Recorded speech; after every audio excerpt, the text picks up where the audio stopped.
원래는 첫 열매를 주심에 감사해서 저희가 감사 절기로 지키는데 북미의 선교사님들이 들어오셔서 보리가 나고 첫 열매들이 맺히는 것을 보고 이 맥주 감사절을 저희 한국 교회에도 들어오게 되었습니다. 그런데 지금은 뭐 미국의 모든 교회가 다 지키는 것은 아니고 아마 한국 교회가 제일 열심히 지키는 것 같아요. 농사도 안 짓는데 맥주 감사절을 한 번 더 지키니까 억울하거나 그러진 않으시죠? 이제는 반년을 지나고 반년 동안 주신 은혜에 감사하며 우리가 기억하며 하나님 앞에 영광 돌리는 절기로 지킵니다. 천국 갔을 때 주님을 만났을 때 누가 감사를 제일 많이 했는가 할 때 대한민국의 교회들이 감사를 제일 많이 했네. 또 그중에서 로뎀 교회가 제일 많이 했네. 라는 음성을 듣기를 간절히 축원합니다. 우리 그런 의미에서 한번 인사하겠습니다. 다 하나님의 은혜입니다. 옆에 인사하겠습니다. 아멘이시죠? 네. 다 하나님의 은혜이고 우리는 감사할 것밖에 없습니다. 서양 속담에 보면 조용한 물이 깊이 흐른다라는 말이 있어요. 잔잔한 물이 사실은 더 깊고 물이 더 많다는 거예요. 힘이 있다는 거예요. 요란한 것은 사실 별것 없는 거죠. 이것을 조금 바꾸어 보면 평안한 것이 진짜 힘이고 보물이다라는 말이 됩니다. 겉으로 이렇게 잠잠해 보여도 그게 진짜 힘이 있는 것이라는 거죠. 그리고 요란한 것보다 잠잠한 것이 더 복되다라는 것을 의미합니다. 그래서 평화가 깨지는 것보다 사실 더 비싼 비용은 없다라는 말을 합니다. 맞나요? 우리는 조금의 이익을 두고 서로 다투다가 싸우고 전쟁까지 불사하는데 사실 제일 큰 비용은 뭔지 아세요? 평화가 깨지는 것, 전쟁을 하게 되는 것. 그것이 가장 비싼 비용인데 우리는 계산을 잘 못하는 것이죠. 평화란 것은 굉장히 소중한 것입니다. 그런데 죄로 물든 이 땅을 살아가는 동안 우리가 온전한 평화를 누리기는 사실 쉽지 않죠. 그래서 오늘 본문에 보면 바울이 평강을 위해서 기도하는 것을 보게 됩니다. 왜 그랬을까요? 데살로니가 교회에 편지할 때는 누가 지배를 하고 있었는가? 로마가 지배를 하고 있었어요. 로마 제국에 표가 있는데 그것은 뭐냐면 팍스 로마나였어요.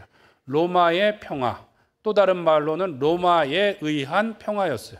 로마가 주위의 많은 나라와 민족들을 침략하고 식민지를 삼으면서 이렇게 말한 거죠. 너희들 우리 나라에게 주권을 주고 세금을 좀 바치면 우리가 도로도 깔아주고 수로도 놔주고 도둑들과 외적들로부터 우리가 보호해 줄게.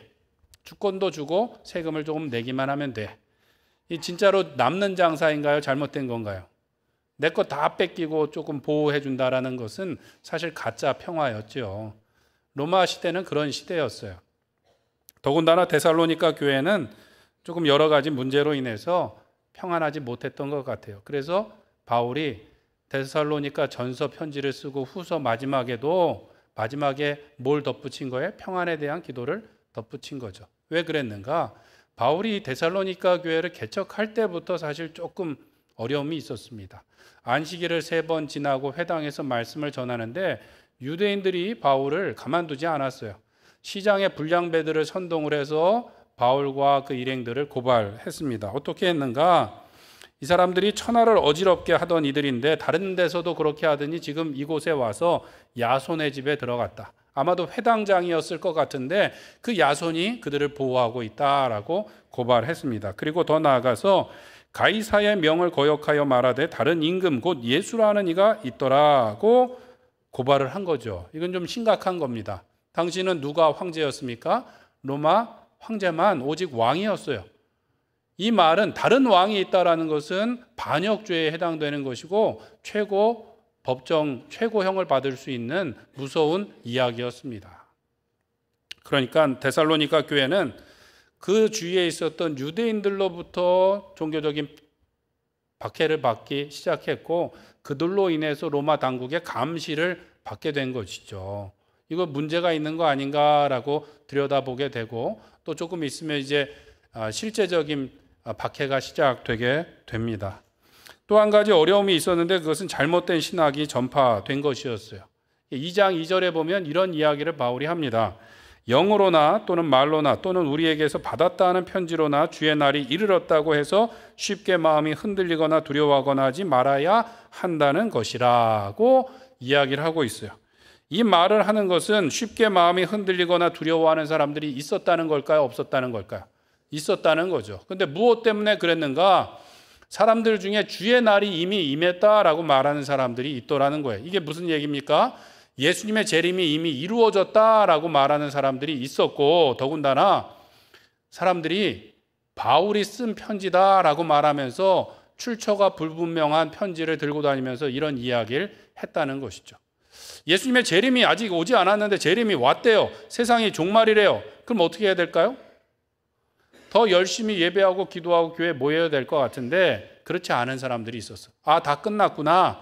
그러고 모든 일들을 다 손에서 놨던 사람들이 있었던 것 같습니다. 일을 하지 않고 다른 사람들에게 기대서 살던 사람들이 있었어요. 그래서 3장 10절 11절에 보면 바울이 그런 얘기를 합니다. 누구든지 일하기 싫어하거든 뭐뭐도 하지 말라, 먹지도 말라. 이런 의미에서 나온 거예요. 일하기 싫어하거든 먹지도 말라. 게으르게 행하여 도무지 일하지 아니하고 일을 만들기만 하는 자들이 있다고 하니 내가 그런 이야기를 들었다라고 이야기를 하는 거죠.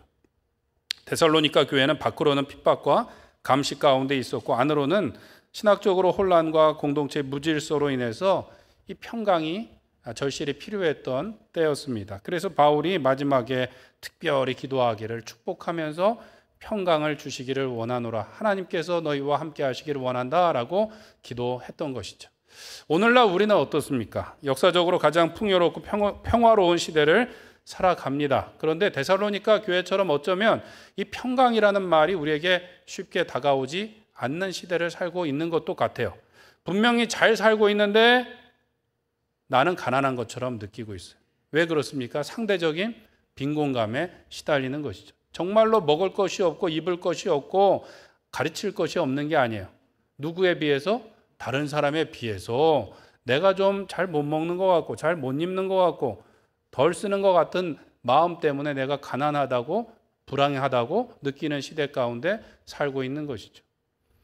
사실 옛날에 몇십 년 전만 해도 우리나라에 정말 굶어 죽어가는 사람이 있을 만큼 가난했는데 지금은 뭐가 문제입니까? 너무 잘 먹어서 문제예요. 그리고 예전에는 정말로 죽고 사는 일들이 많았는데 지금은 그런 일보다는 스스로 삶을 포기하는 사람이 더 많아진 시대입니다. 안타깝지만 또 부끄럽지만 세계에서 자살률이 가장 높은 나라가 어디입니까? 우리나라예요. 우리나라가 자살률이 제일 높아요. 왜 그렇습니까? 마음의 평안을 잃어버렸기 때문에, 불안하기 때문에 그런 것이죠. 일반적으로도 그렇죠. 물가가 자고 일어나면 올라가고 집값도 올라가고 월급은 그대로고 그래서 내 집을 마련하려고 아무리 애를 써봐도 안 될 것 같고 계산기를 두드리며 노후를 준비해봐도 계산이 되진 않고 잠은 오지 않고 그런 시대에 우리가 살고 있습니다. 뉴스를 틀면 전쟁과 지진과 홍수와 재난의 소식들이 계속해서 이어지고 있고 거기에다 가짜 뉴스들도 너무 많은 거예요. 예전에는 그냥 TV, 신문만 보면 됐는데 이제는 유튜브와 여러 SNS를 통해서 가짜 뉴스들이 범람하고 있습니다. 그래서 무엇이 진짜인지 헷갈리는 시대 가운데 살고 있죠. 이것이 왜 문제인가? 이 작은 나라에 남과 북으로 갈라져서 아직 우리는 휴전 중에 있고 동과 서로 갈라져서 서로를 미워하고 있어요. 그냥 싫은 거예요. 그냥 반대하는 거예요. 그리고 세대와 성별 간에 차이가 있을 수는 있지만 이것을 갈등과 분란을 조장하는 사람들이 있더라는 것이죠. 그러니까 사실 그 정도는 아닌데 우리 가운데 보면 서로를 반목하고 미워하고 갈등하게 하는 요소들이 너무 많이 있다는 것이죠. 교회는 어떻습니까? 마음의 평안을 찾고 또 하나님의 은혜를 구하기 위해서 교회에 왔는데 교회도 보면 다 좋지만은 않은 거예요. 교회들마다 크고 작은 문제들이 있거나 갈등들이 있죠. 잘 지내다가도 또 관계에 문제가 생겨서 마음이 어려운 일이 생기기도 합니다. 이상한 것은 사랑을 말하지만 먼저 사랑하려고 하지는 않아요. 이 교회 갔더니 사랑이 없다. 저 교회 갔더니 또 어때요? 사랑이 없다. 본인이 먼저 사랑하면 되지만 그렇게 하지는 않는 거죠. 변화를 바라요. 변해야 된다라고 말하지만 나는 변하기를 바라지 않아요. 평화를 바란다고 하지만 내가 먼저 용서하거나 내가 먼저 양보하려고는 하지 않습니다. 이를 꽉 깨물고 나는 모든 것이 다 정당한 것처럼 물러서지 않고 끝까지 싸우려고 하기 때문에 사람이 죽고 살고 하는 일도 아니고 아주 조그만 일로 죽자 사자 싸우고 다투고 갈라지는 일이 교회에 있습니까? 없습니까? 잘 모르시죠? 우리 교회는 너무 평안하기 때문에 모르시는 거예요. 그렇죠? 아멘 안 하시네요. 네. 때문에 지금 우리에게 평강을 위한 기도가 필요합니다. 바울이 평강의 주께서 친히 때마다 일마다 너희에게 평강 주시기를 원하노라 라고 기도했고, 그 기도가 오늘 우리에게도 있어서 우리가 가는 곳마다 평화의 도구로 쓰임받아야 될 줄로 믿습니다. 그렇게 하기 위해서 첫 번째로 하나님께 평강 주시기를 기도해야 되겠습니다. 열심히 기도해야지 평강이 하나님께 임하는 것이지, 내가 열심히 똑똑해서 능력이 많아서 평화를 유지하는 게 아니에요. 하나님께서 평강을 주셔야 됩니다. 본문에서 바울이 말한 평강은 헬라어로 에이레네인데, 구약에서는 이 평강이 무슨 단어로 쓰일까요? 샬롬이라는 단어로 쓰였습니다. 이것은 단순히 다툼이나 분쟁이 없는 상태가 아니라 하나님께서 주시는 완전한 상태, 영원한 안식을 말하는 것이죠. 평강은 인간의 노력이나 환경에서 오는 것이 아니라 하나님의 선물로 오는 것이에요. 때문에 바울은 이러한 평강을 하나님께 구하고 있는 것이죠. 또 본문에서 때마다 일마다라고 되어 있는데, 때마다 일마다 평강 주시기를 원한대요. 그 말은 무엇인가 하면 모든 방식으로 모든 상황에서 라는 의미를 담고 있습니다. 하나님의 평강이라는 것은 어떤 특정한 상황 가운데, 조건 가운데 주어지는 것이 아니라 그 모든 순간에, 모든 환경 가운데, 모든 형편 가운데 주어질 수 있고 주어져야 한다는 것을 이야기하고 있습니다.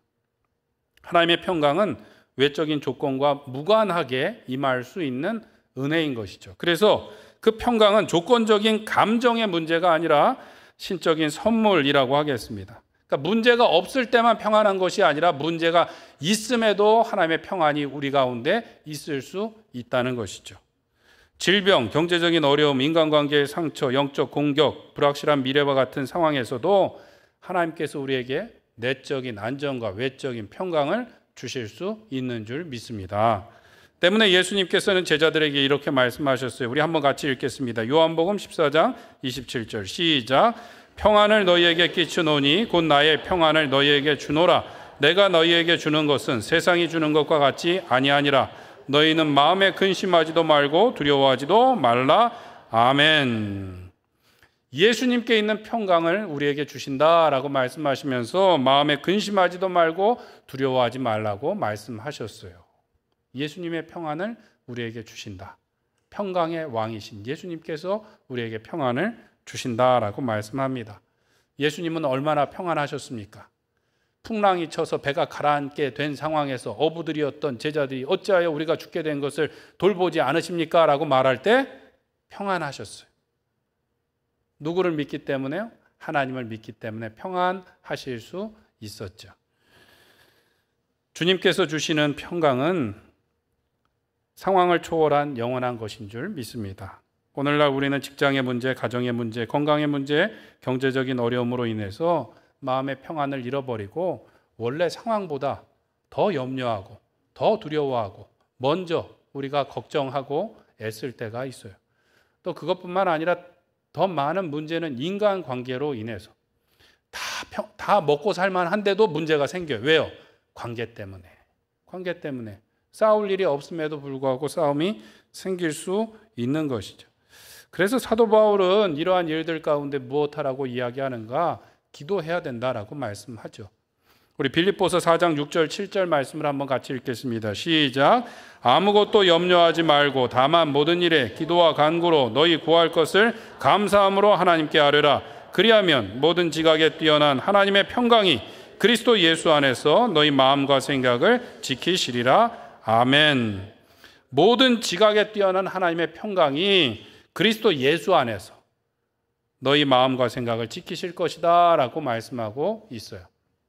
여러 가지 어려운 일들이 생길 수도 있고 염려와 걱정이 있을 수도 있지만 기도할 때 하나님께서 우리의 마음과 생각을 지키실 뿐만 아니라 그 문제를 넘어 우리 가운데 역사하여 주실 줄 믿습니다. 우리는 그 기도하는 연습을 해야 돼요. 평강은 누가 주시기 때문에요? 하나님께서 주시기 때문에.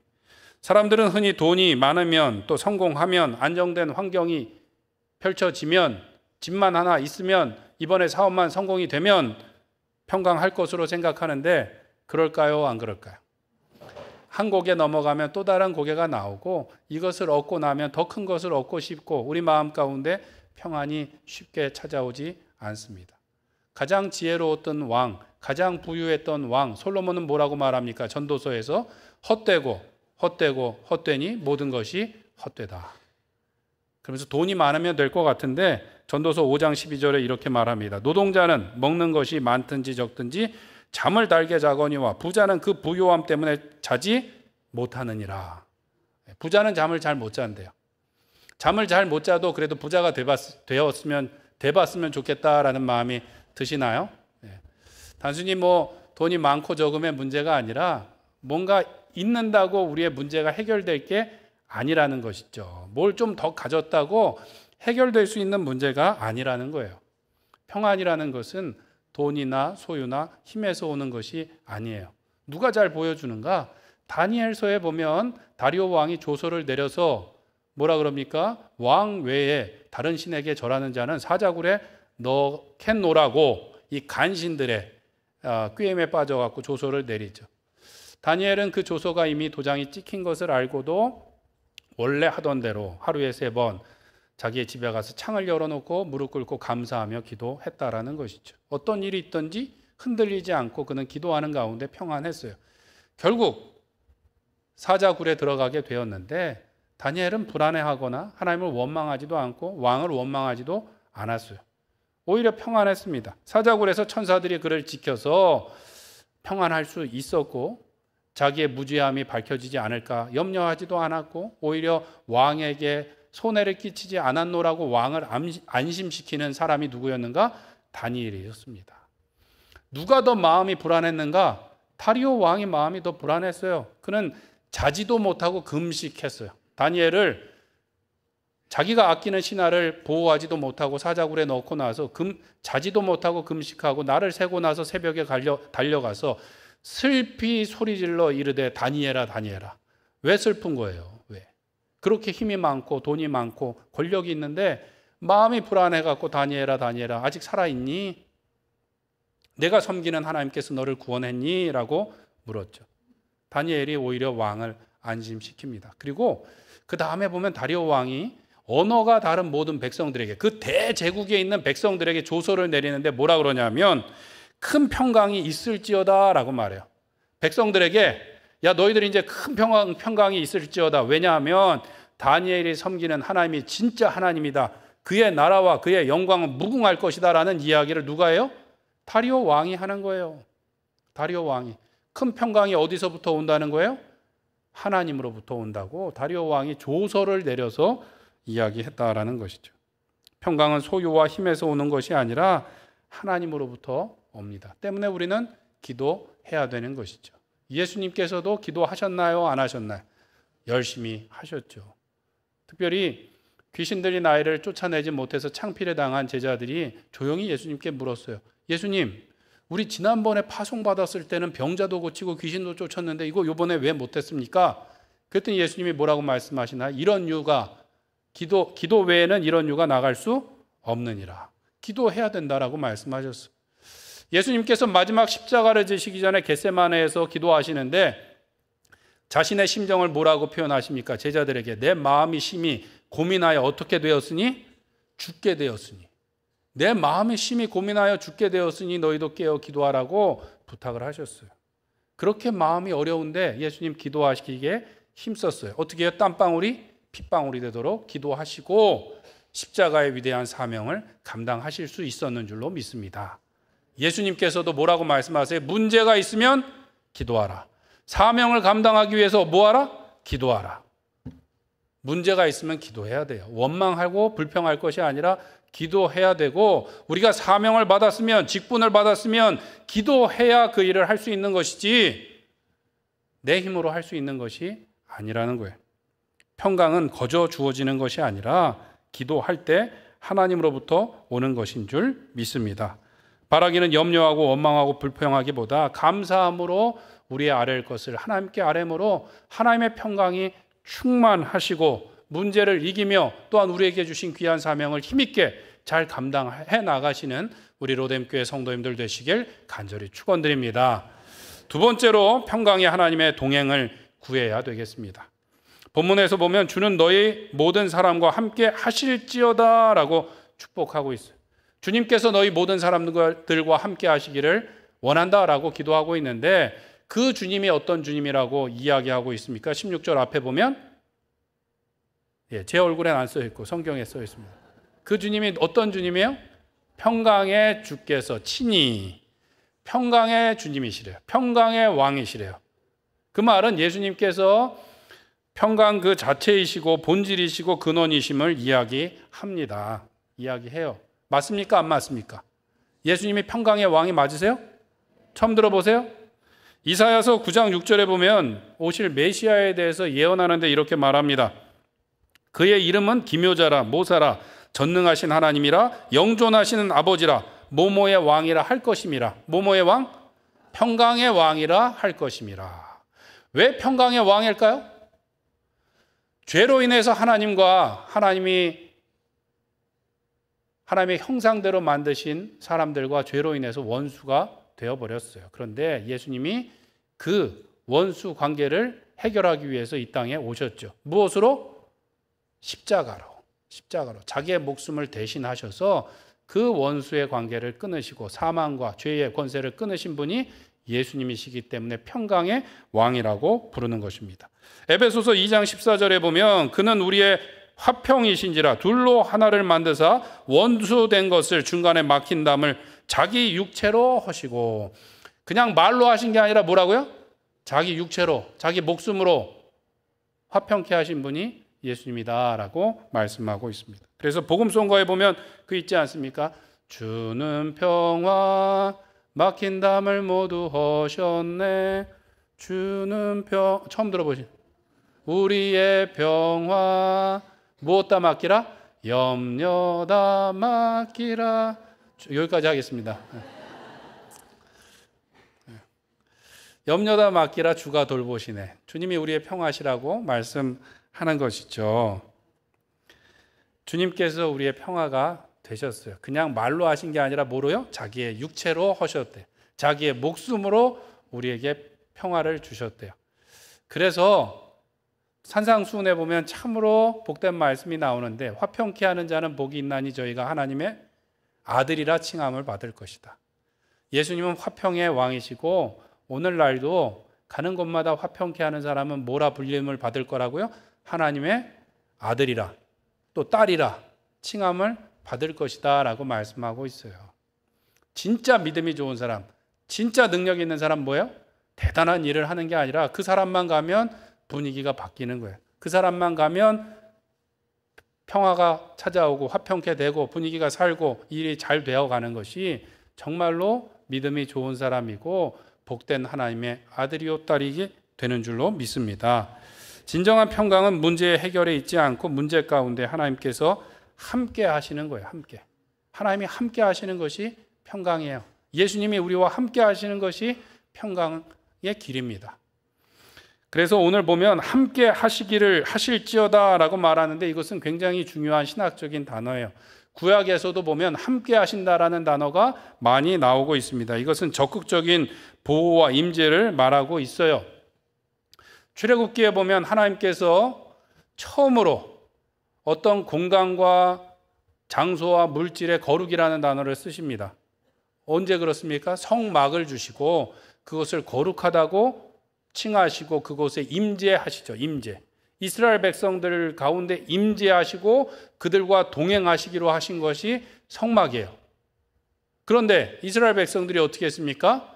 모세가 소식이 없으니 우리를 구원한 신을 만들자. 그래서 금송아지를 만들죠. 하나님께서 진노해서 다 쓸어버리고 모세를 통하여 새민족을 세우겠다 그랬는데 모세가 간절히 중보해서 넘어갔어요. 하나님께서 모세야, 내가 다 앞길 다 정리하고 예비했으니 이 백성을 데리고 가나안으로 올라가라. 모세가 뭐라 그랬습니까? 절대로 그렇게 못하겠습니다. 하나님이 친히 가지 아니하시려거든 이 백성을 올려보내지 마십시오. 저도 못 가겠어요 라고 이야기하죠. 정말 중요한 건 뭐예요? 가나안 땅을 차지하는 거예요? 하나님과 함께하는 거예요?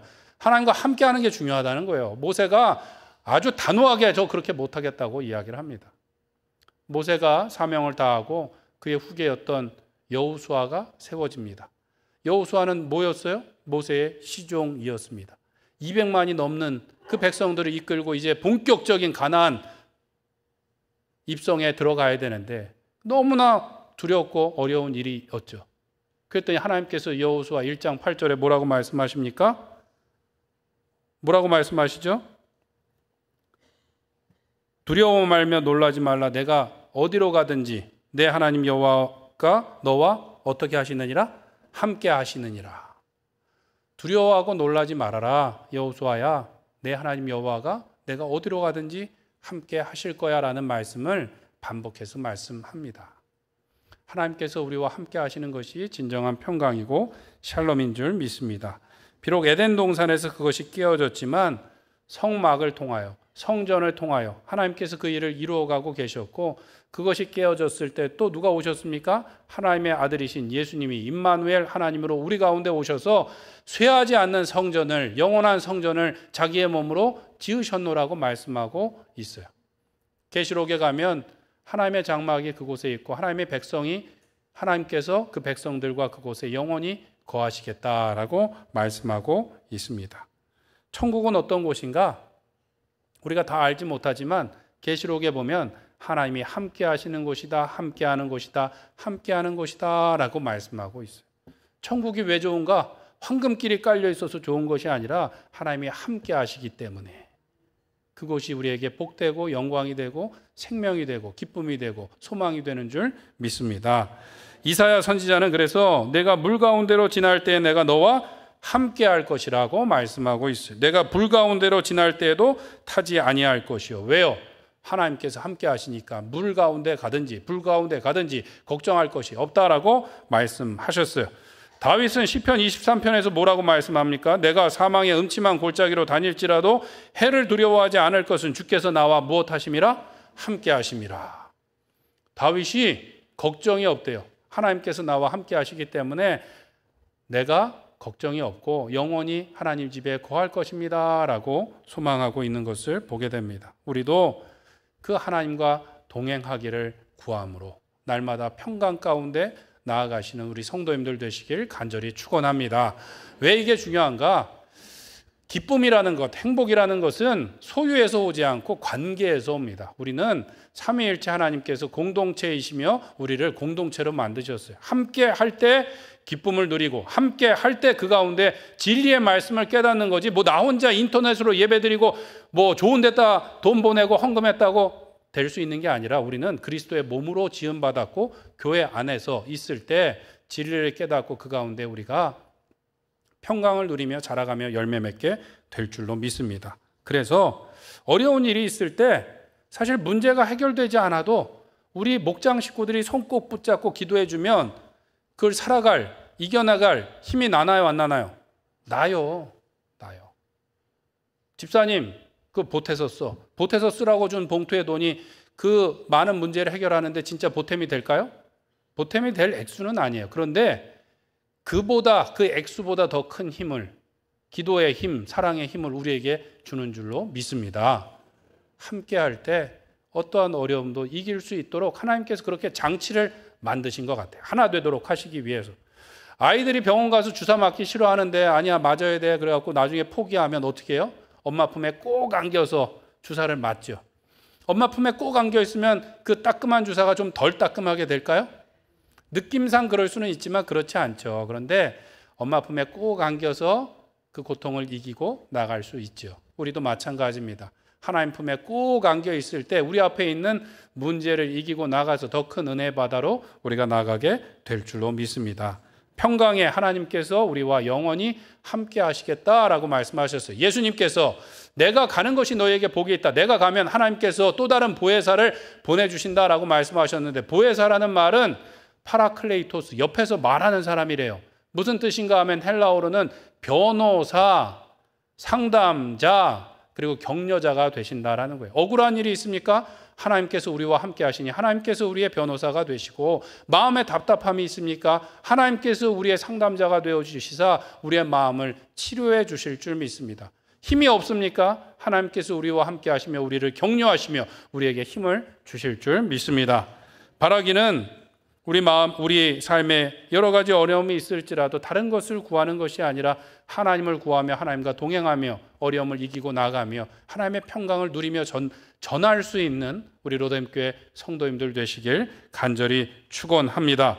때로 풍랑이 치는 바다 가운데 나 혼자 있는 것 같지만 결코 나 혼자 있지 않고 누가 함께 계십니까?